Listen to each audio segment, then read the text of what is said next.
they come smiling, clapping, offering their hand.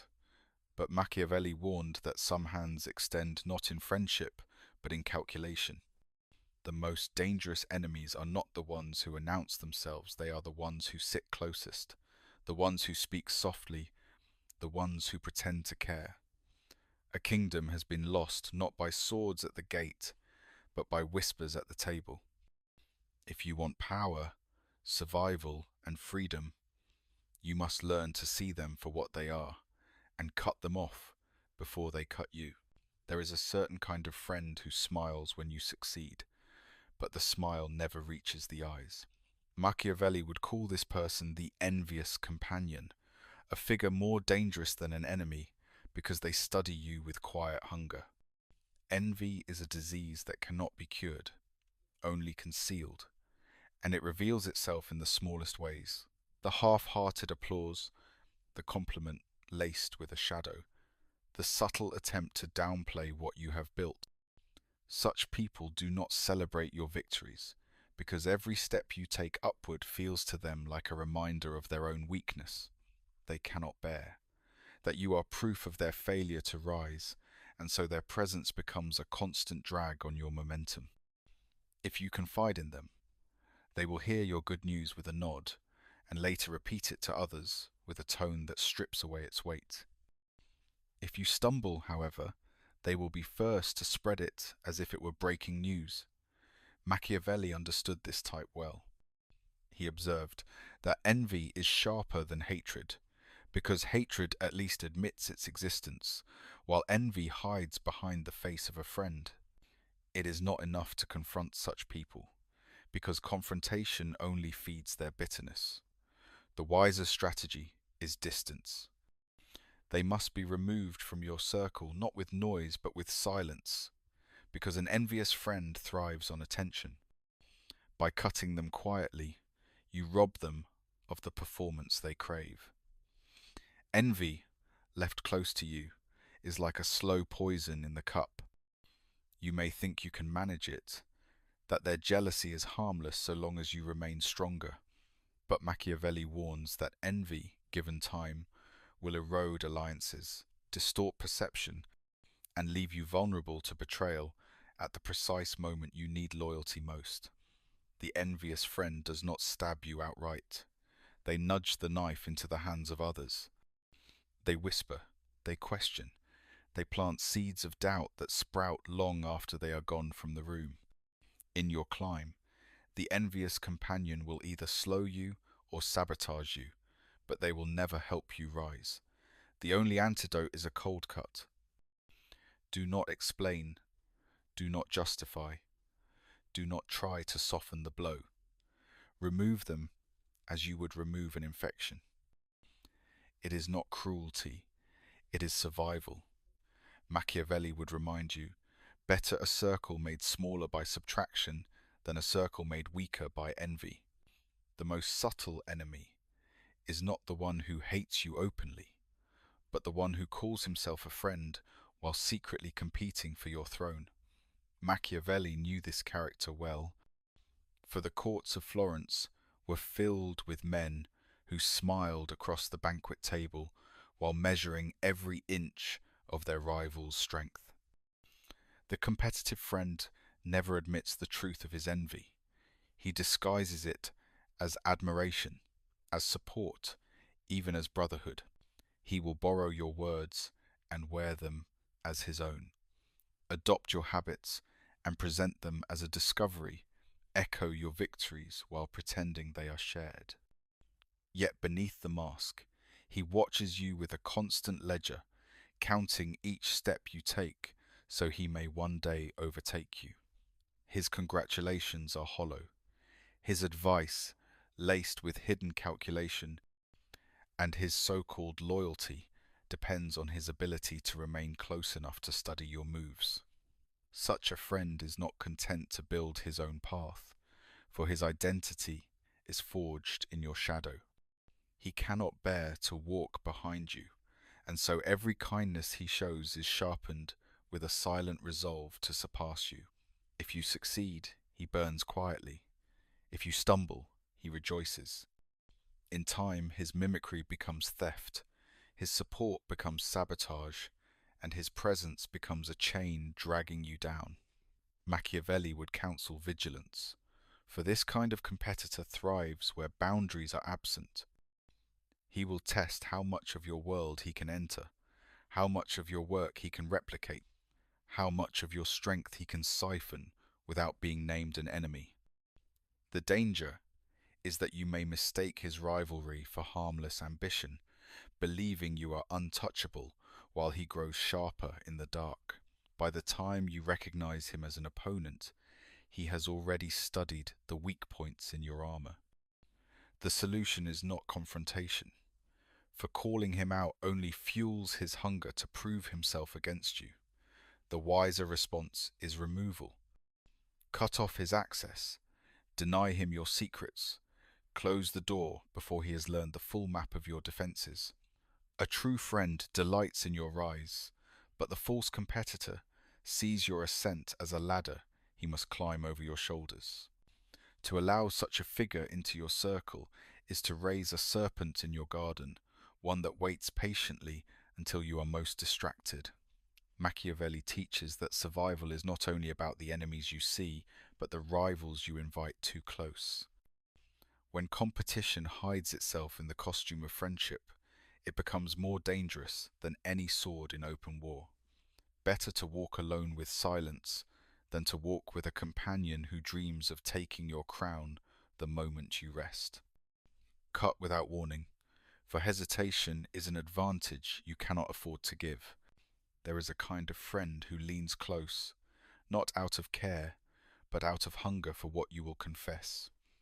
Machiavelli understood that secrets are currency, and the wrong ears turn every whispered truth into a weapon. This confidant appears gentle, the listener who nods at your pain, who insists you can tell them anything, who promises your trust is safe. Yet, every word you hand them becomes a tool stored away, sharpened quietly for a day when your strength falters. They do not offer solutions or real support, because support is not their purpose. Their aim is to gather, to collect, to keep the details of your weaknesses ready, like arrows in a quiver. Such a person thrives on your vulnerability, feeding off what you reveal, and leaving you exposed without even realizing it. Machiavelli warned that rulers fell not because they lacked armies, but because they trusted the wrong mouths. He observed that betrayal begins not with the enemy across the wall, but with the friend beside the fire. The confidant who collects secrets rarely strikes first. Instead, they wait for the perfect moment, when your name is under question, when alliances are fragile, when doubt already hovers. Then they release the things you once trusted them with, letting each revelation poison your reputation until you are left weakened, unable to defend yourself against truths you yourself once revealed. The danger of this kind of friend is that they appear harmless, even kind. They wear the mask of loyalty, but in truth, their loyalty is to their advantage, not to you. Every secret given is a power lost, every confession a chain you place around your own neck. Machiavelli would advise not to give such chains freely, for once spoken, your weaknesses are no longer yours alone.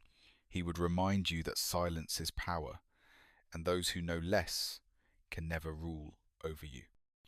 To deal with such a confidant, the answer is not confrontation, because confrontation only signals that you know they have leverage. The real solution is strategic silence, to cut off their access, to make them useless by starving them of the information they crave. Without your words, they wither, for they have nothing to hold against you. It is better to endure solitude than to share your inner world with someone who treasures it only as ammunition. Trust, Machiavelli teaches, is not freely given. It is earned through the fire of proven loyalty. A friend who loves your silence more than your secrets is rare, but that is the only companion worth keeping. All others must be cut away before their collection of whispers becomes the blade that ends you. There exists a kind of companion who never stands, but always collapses, who arrives not to share strength but to beg for yours. Machiavelli would have called them the weak vessel, for they carry no burden of their own without spilling it onto another. This type of friend thrives on your energy, your time, your attention, draining you with endless tales of their misfortune. They are always betrayed, always exhausted, always unlucky, and yet never changing. Their suffering is their identity, and so they have no desire to escape it, because misery ensures they will never stand alone.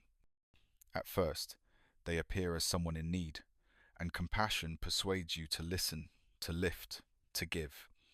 But over time you realize their pain is not a moment, it is a strategy. Every sigh, every crisis, every helpless request binds you tighter, turning your strength into their crutch. They will never heal, for healing would sever the chain they have wrapped around your generosity. Machiavelli knew that rulers surrounded by such figures became weak, distracted, and drained, because their court was filled with those who consumed rather than contributed. He warned that pity, when misplaced, becomes the seed of ruin, because energy spent on the perpetually broken is energy stolen from building and defending your own power. This type of friend does not stab you in the back. They simply exhaust you until you can no longer rise. They rejoice in your fatigue, because when you are weakened by their burdens, you are closer to their level. To them, your collapse is proof that life is unfair to everyone, and this equalizes the shame they secretly feel for their own failures. The cruelty lies not in their misfortune, but in their unwillingness to rise from it, for they do not want solutions. They want an audience. They ask for advice they will never follow.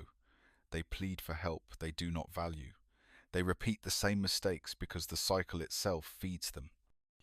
Machiavelli would remind us that survival requires ruthlessness with time and energy, that power cannot coexist with constant depletion. The only cure is distance. You cannot fix them, you cannot rescue them, you cannot give enough to fill their emptiness, because emptiness is the soil from which they draw identity. To cut them off is not an act of cruelty, but an act of preservation.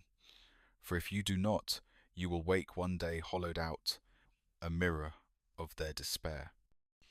A leader cannot afford to carry the willingly broken, nor can a man who seeks strength surround himself with those who choose weakness. It is better to be called cold than to be dragged into the pit by someone who mistook your kindness for a rope. Machiavelli knew, pity must be rationed, or it will consume you. There is a kind of friend who claps for you when you stumble, but never when you stand tall. Machiavelli would have described them as the hidden enemy of ascent, the companion who fears your rise more than they fear their own failure. These are not open rivals who challenge you directly. They are the subtle restrainers, the ones who disguise chains as counsel, who wrap their envy in the language of care. When you speak of ambition, they reply with warnings. When you share victory, they caution you not to become arrogant. When you dare to dream higher, they remind you of every reason it cannot be done. Such words appear protective, but beneath them lies a deep resentment, for your growth threatens to expose their stagnation. If you climb too high, you force them to see how low they remain. In their eyes, every success of yours is a silent accusation against their comfort. Every risk you take is a judgment on their fear. Every victory, a reminder that they chose not to try. And so they live to anchor you, not with shouts but with whispers, not with battles but with doubts. Machiavelli observed that the greatest danger to a ruler often came not from declared enemies, but from those within his own circle who secretly feared his strength. These allies preferred him weak, for a weak leader was manageable, predictable, even dependent. In the same way, these friends prefer you small, for smallness makes you safe, smallness keeps you accessible, smallness ensures you will not leave them behind. They are unsettled by your courage, for your courage reveals their cowardice. They are disturbed by your discipline, for your discipline reveals their laziness. They cannot celebrate you, because celebration would require them to admit the truth, that they chose mediocrity while you chose war. Such people cannot be convinced or converted. No amount of reassurance will soften their hidden resentment, for the problem is not your pride, but their insecurity. The longer they remain in your circle, the more they will work to dim your fire, cloaking their sabotage in the gentle disguise of concern. Machiavelli would advise that you cut them without mercy, for hesitation grants them time to weave their nets of doubt more tightly. Power grows only in the company of those unafraid of it. If your rise unsettles them, let them remain unsettled on the outside of your walls. To spare their comfort is to sacrifice your future. It is better to lose 100 shallow friends who fear your ascent than to risk one anchor tied around your ankle as you climb. For if you allow their whispers to take root, you will wake one day not at the summit but in the pit, held there not by enemies but by the very friends who swore they wanted to see you win. Machiavelli would call this the cruelest betrayal of all. There is a certain kind of companion whose loyalty is measured not in principle but in circumstance. Machiavelli knew them well, for the courts of princes were filled with men who bowed deeply when fortune favoured their master, yet turned away the instant his star dimmed. These are the two-faced loyalists, friends who are present in strength but absent in weakness, companions who mistake prosperity for permanence. When you are rising, they cling close, speaking of brotherhood, praising your wisdom, echoing your vision. But when the storm comes, when wealth fades, when enemies gather, they begin to drift, their devotion dissolving like smoke in the wind. Such loyalty is not loyalty at all, but performance, rehearsed for as long as the stage remains lit. Their presence is conditional, their affection transactional, their bond nothing more than a wager on your success. They are not friends, they are gamblers, betting their closeness will pay off as long as you remain the winning side.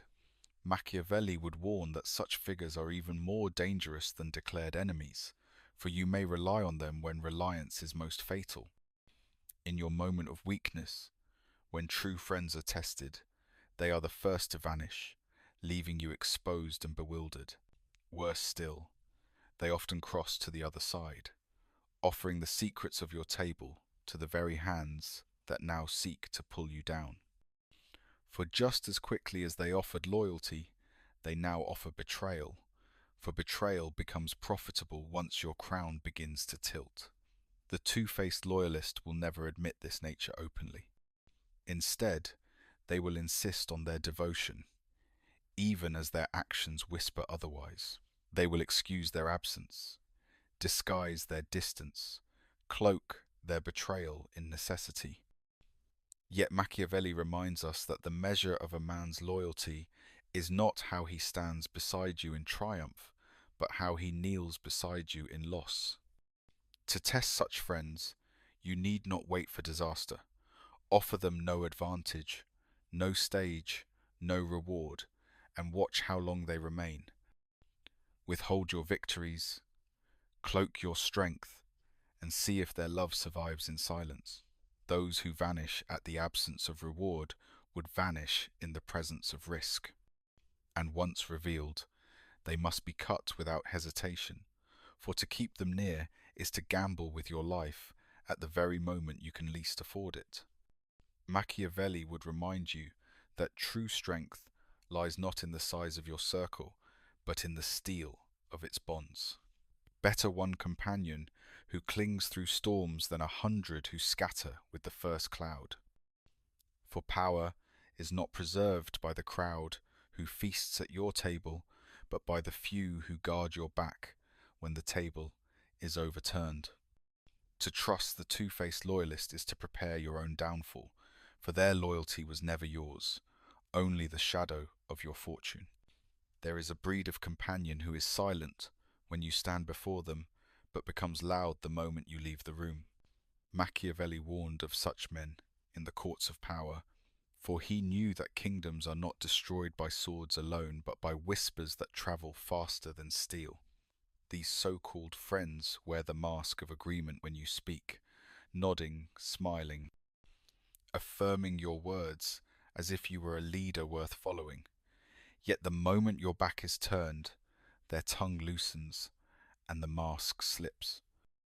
They become the whisperer, the one who plants doubt in others, who repeats your words with a twisted edge, who takes your flaws and feeds them like poison into the ears of the circle. Such betrayal is insidious because it is invisible at first.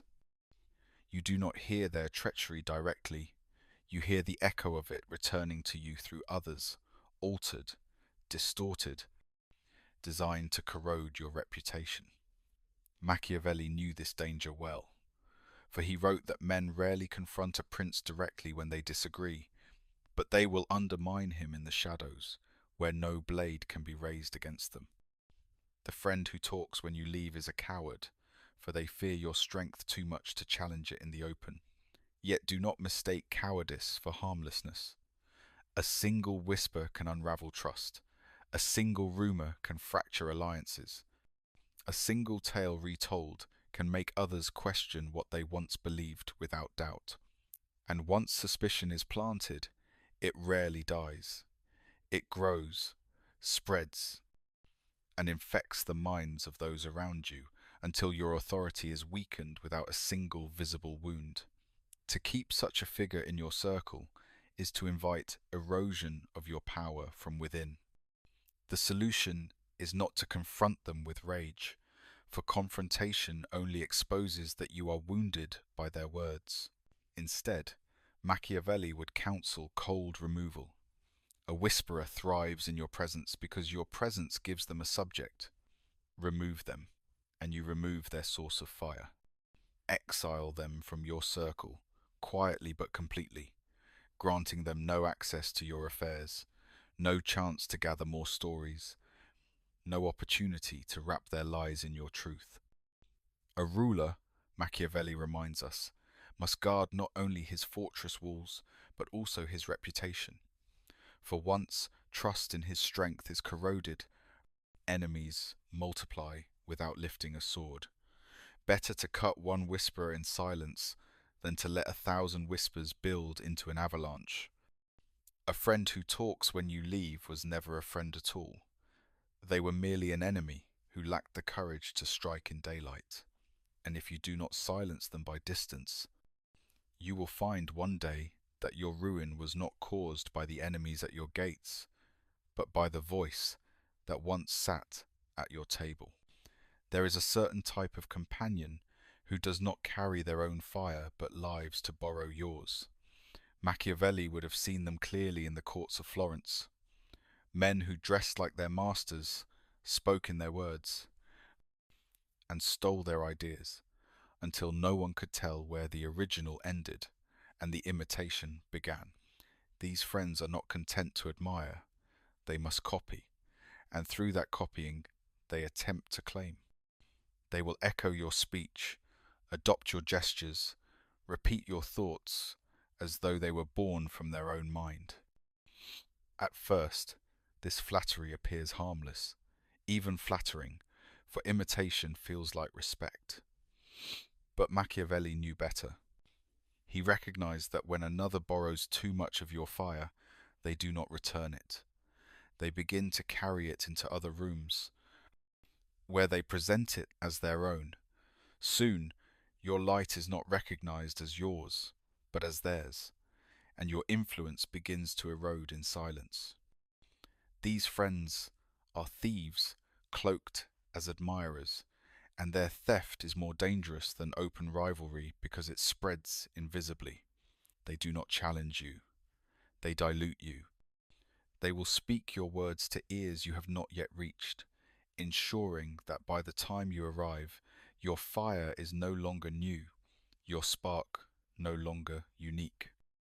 Such theft drains not only your influence but your identity, for power depends on distinction, on being known as the source.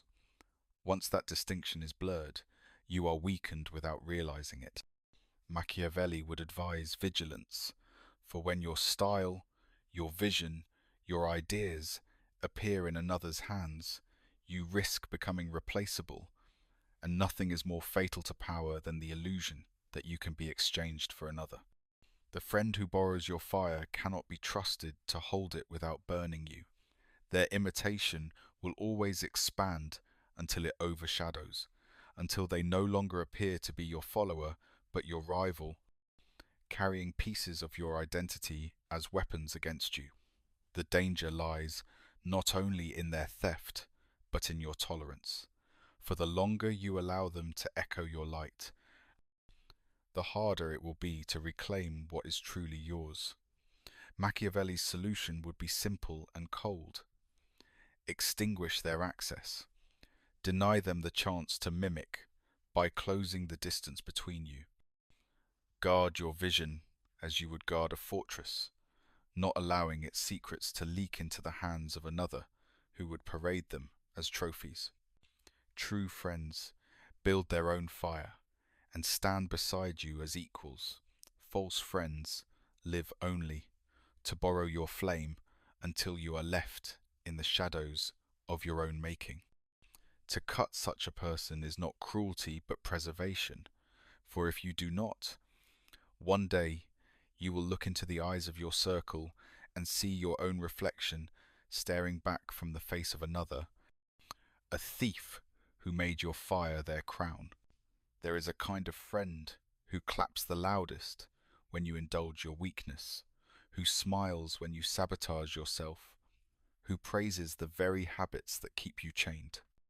Machiavelli would have seen them as silent assassins of discipline, companions who mask their sabotage as support. When you falter, they insist it is fine. When you hesitate, they tell you not to worry. When you indulge in laziness or vice, they cheer as if it were freedom. Yet beneath this encouragement lies a darker truth. They are invested not in your rise, but in your ruin. For if you grow strong, you leave them behind. But if you collapse, you remain within their reach. They do not want to see you sharpen yourself, because your sharpness would expose their dullness. They do not want to see you disciplined, because your discipline would shame their indulgence. So they applaud every failure, disguised as self-expression, every excuse disguised as self-care, every weakness disguised as authenticity. They are not interested in who you could become. They are only interested in who you remain when you are at your lowest. Machiavelli warned that men are often corrupted more by comfort than by conflict, and the most dangerous corruption comes not from enemies, but from friends who insist on keeping you small. The applauder of weakness is not loud in your victories, for your victories unsettle them, but they are quick to celebrate your smallest vice, for your vice brings you back to their level. Over time, their voice becomes a drug, soothing your conscience, silencing the inner call to grow, convincing you that mediocrity is enough. This is how kingdoms fall, not through siege, but through decay, encouraged by those within.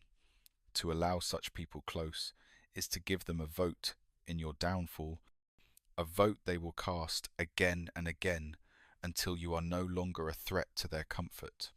Machiavelli would insist that you guard yourself from such applause. For applause is sweet to the ear, but poison to the soul when it rewards your destruction. The cure is brutal clarity. Listen not to those who cheer when you descend, but to those who challenge you to climb. True friends call you upward, False friends beg you to stay in the pit with them. Cutting them away is not an act of arrogance but of survival, for to keep them near is to invite slow death, a death not of the body but of the will. Better to endure silence than to be surrounded by clapping that masks chains. Machiavelli knew that power requires not only the absence of enemies, but the absence of companions who disguise ruin as loyalty. If you keep their applause, you will keep your chains. If you cut them, you will keep your crown. There is a kind of companion who treats loyalty as a coin to be traded, who will walk beside you when the sun is high but sell you out the moment clouds gather. Machiavelli knew this type well, for the courts of princes were filled with men who bowed deeply in the morning, and by nightfall were already whispering to the rival camp. These are the opportunists, creatures without roots, who see every relationship not as a bond, but as a temporary bargain. Their devotion is never to you but to advantage, and as long as you remain useful, they remain loyal. The moment usefulness fades, they drift, and if betrayal promises more, they betray. They are dangerous, not because they are openly hostile, but because they are endlessly flexible, bending toward whoever offers them the most at a given hour. They will flatter you to your face, protect you when it costs them nothing, and swear eternal allegiance while already calculating how to escape should the winds shift. And when the storm does come, they are not merely absent, they are often found carrying the torch that lights your enemy's path. Machiavelli observed that such figures are common in every circle, for human nature seeks survival, and survival often tempts men to sell what should never be sold. But a ruler cannot afford such treachery, and neither can any man who seeks power. To keep an opportunist near is to keep an unsteady bridge beneath your feet, one that will collapse the moment you step too heavily. Their betrayal may not always be grand. Sometimes it is small, a secret repeated, a loyalty tested, a warning not delivered. Yet, in the accumulation of these small betrayals lies ruin, for trust is eaten slowly until it is gone, and by the time you realize, you stand exposed. Machiavelli would advise that such people be identified early and cut off with precision, for their nature rarely changes. They are not transformed by gratitude, nor bound by honor, for they value only gain. To forgive them once is to invite betrayal twice, and to hope they will remain loyal is to misunderstand what drives them. The opportunist cannot be taught loyalty, because loyalty is not in their blood. To them, every man is merely a stepping stone, every bond a transaction. They do not fear betrayal, because betrayal is simply another trade. And so the cure is distance, cold and final. It is better to be called harsh than to allow such a figure to grow close enough to learn your movements, your secrets, your weaknesses. Machiavelli would remind you that survival is not in pleasing everyone, but in protecting yourself from those who would sell you for silver. The opportunist will always sell, for that is their nature. The only choice you have is whether you will let them sell you, or whether you will cut them before the bargain is struck.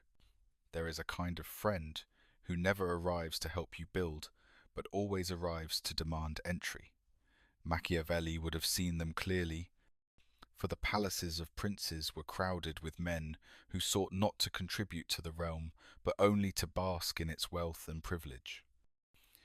These are the companions who do not ask, "How can we rise together?" but instead ask, "What can I gain by being close to you?" Their loyalty is not to your vision, nor to your struggle, but only to their own appetite for access. They are the ones who call at the moment of your triumph, not at the moment of your battle.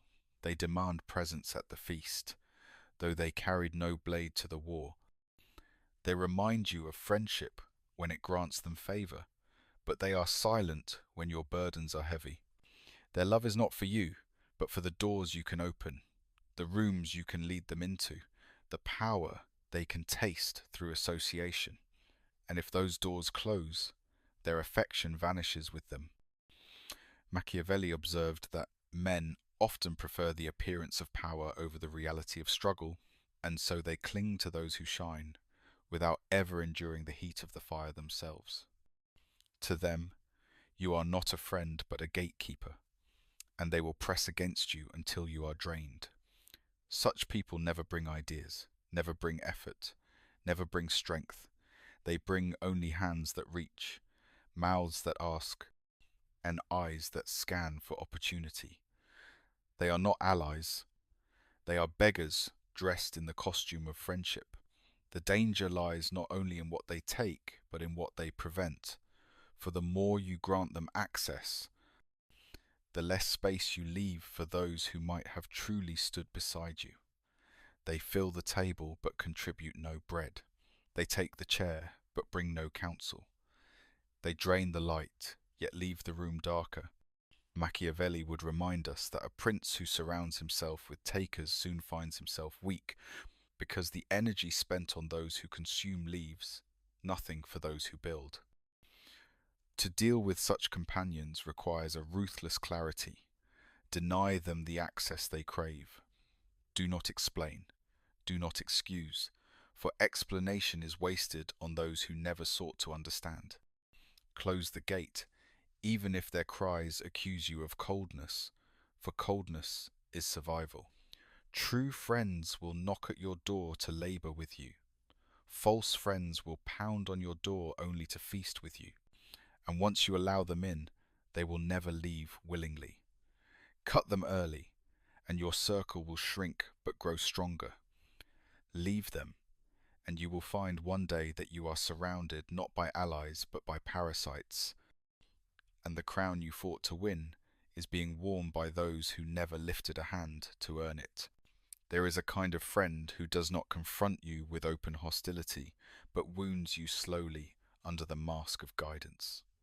Machiavelli knew them well, for the corridors of power were filled with advisers who pretended to serve while quietly steering their masters toward weakness. These are the saboteurs disguised as supporters, the ones who smile as they hand you poisoned counsel, who cheer as you walk down the wrong path, who applaud as you waste your strength, chasing distractions that do not serve your rise. They are clever, for they understand that sabotage is most effective when it feels like help. They tell you to wait when action is needed, to rush when patience is wise, to trust when caution is required. And because they wear the mask of care, their influence digs deeper than any enemy's blow. Machiavelli warned that men are ruined not only by those who oppose them, but by those who guide them falsely under the banner of loyalty. The danger of such friends is not merely in their words, but in the seeds those words plant. Once doubt takes root in your mind, you begin to question your instincts, to hesitate at the edge of decisive moments, to waste time second-guessing truths you once knew. This is how power slips away not in a single strike, but in a series of small diversions, each disguised as advice. The saboteur does not attack your fortress. He convinces you to open the gate. He does not challenge your authority. He convinces you to weaken it yourself. By the time you see the pattern, much has already been lost. Machiavelli would counsel vigilance, for the only way to survive such deceit is to judge not by words, but by outcomes. Do they lead you upward, or do they leave you circling in the same shadows? Do their suggestions bring clarity, or do they breed confusion? True support sharpens you, false support dulls you, and once you recognize the difference, there can be no mercy. A man who sabotages under the guise of friendship is more dangerous than any declared rival, for he carries not only your trust, but your ear. He must be cut cleanly, stripped of access, denied the chance to place another word into your mind. Do not attempt to reform him. for a saboteur thrives on the belief that he has you fooled, and to keep him near is to keep poison in the cup you drink from daily. Machiavelli would remind us that survival is won not by believing every smile, but by measuring the intent behind it. To rise in strength, you must silence the voice that leads you astray, even if it once called itself your friend. For no crown can remain steady when the hand that steadies it secretly dreams of its fall. There comes a moment when all hesitation must die, when the knife of decision must fall without trembling. Machiavelli knew that power is not built only by addition but by subtraction, not only by the alliances we form but by the ties we sever. The final rule is the cold cut, the act of removing those who weaken you without apology, without explanation, without looking back. A man who seeks to rise cannot afford to keep poison in his cup, no matter how familiar the taste has become. Friends who envy, compete, whisper, drain or betray must not be debated with, must not be warned, must not be given the courtesy of closure. For closure is a gift, and Machiavelli would remind you that gifts are wasted on those who once sharpened their knives behind your back. The act must be silent, swift, and final. To cut them in noise is to give them power, for noise provides them a stage to act the victim. To cut them quietly is to deny them even the dignity of a farewell. Silence is the blade sharper than any word, and in silence the bond dies. Many men falter here, for they confuse cruelty with clarity, mistaking firm removal for heartlessness. But Machiavelli would remind us that the true cruelty is to allow them to remain, to let them drain you day after day, to pretend loyalty where there is none, until your own strength is bled dry. The cold cut is not vengeance, it is surgery. It is the removal of rot so the body may live. And like all surgery, it brings pain, but the pain is short while the healing is long. Those who cannot cut will never command, for leadership is not measured by how many hands surround you, but by how few you allow to touch your crown. The cold cut teaches that loyalty is rare, and so the circle must be rare as well. Better one companion of steel than 10 companions of paper. Better solitude than betrayal disguised as brotherhood. The man who dares to cut, who refuses to justify, who severs with silence, is the man who survives, and in survival he reigns. Machiavelli's final lesson is this: if you do not cut them, they will cut you, and they will do so at the moment you are weakest. To hesitate is to hand them the blade. To act without apology is to keep the blade for yourself. In this choice lies the difference between ruin and rule, between a kingdom lost to whispers and a kingdom preserved in silence. The cold cut is not cruelty. It is the highest form of self-respect.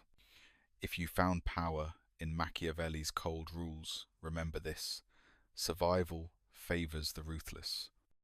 Comment the type of fake friend you've cut off, and if you want more laws of silent dominance, like this video, subscribe, and sharpen your mind with us here on Dark Blue Psychology.